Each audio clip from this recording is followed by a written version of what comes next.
In the heart of Cold War Europe, where Vienna's quiet streets masked the world's loudest secrets, two of history's most formidable intelligence services were locked in a secret war.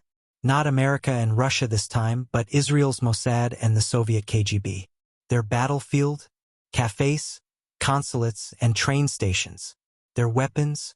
Not missiles, but microfilm, double agents, and deception. In the early 1960s, Vienna was more than just a city of waltzes and diplomacy. It was the spy capital of Europe. Every defector, every émigré, every diplomat passing through could be a target. Mossad agents watched Soviet couriers from across the street. The KGB did the same. Each side hunted whispers, lists of Jewish immigrants, secret arms deals, the whereabouts of scientists. No verified firefight ever happened here, but the tension was thick enough to cut with a knife. Back in 1948, when Israel declared independence, the Soviet Union had briefly backed it, expecting a socialist ally in the Middle East. But by the mid-1950s, that friendship turned to hostility. The Kremlin shifted its support to the Arab nationalist regimes, Egypt, Syria, Iraq. Soon Soviet MiGs thundered in Arab skies, and Moscow's advisors flooded Cairo and Damascus. To Israel, this meant one thing. Its enemies were now armed and trained by the KGB's allies. Marcus Klingberg, among the most shocking Soviet successes in Israel, came not from abroad but from within. His name was Marcus Klingberg, a Polish-born scientist, brilliant and unassuming. He rose to become the deputy head of Israel's top-secret biological research institute.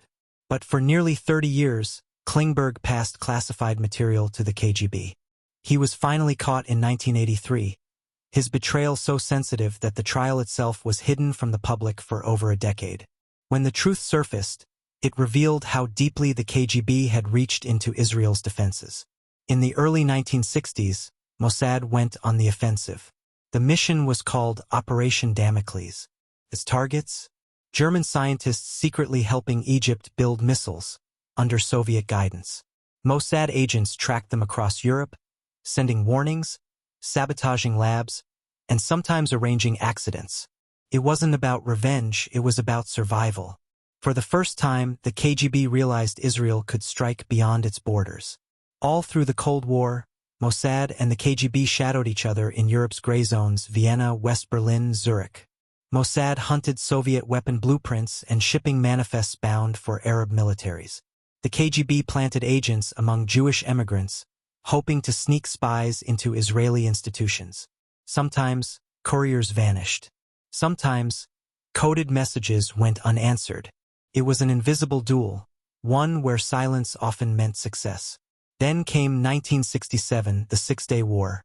Israel's stunning victory wasn't luck. It was intelligence.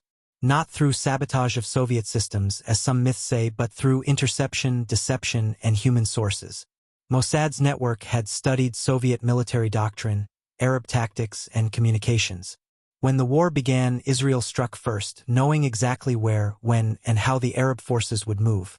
The result changed the Middle East forever. In the 1970s, the Cold War reached its darkest phase in the Middle East. Soviet officers trained Arab intelligence units. Mossad countered through small, deep-cover cells, gathering information and sabotaging Soviet influence wherever possible. When the Yom Kippur War erupted in 1973, Soviet advisors sat in Syrian command bunkers, while Israeli signals units, especially Unit 8200, intercepted their communications in real time. It was the ultimate chess match between espionage empires. By the 1980s, the Soviet Union was losing its grip. The invasion of Afghanistan drained its power. Mossad, meanwhile, had become one of the most sophisticated agencies in the world. As the Soviet bloc began to crumble, Israeli agents helped exfiltrate Jewish scientists and informants from Eastern Europe. The once mighty KGB was fragmenting, its secrets bleeding into the open.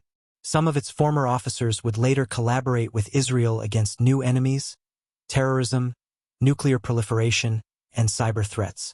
The Mossad-KGB rivalry left no visible battlefields, no victory parades, but it shaped the very architecture of modern intelligence.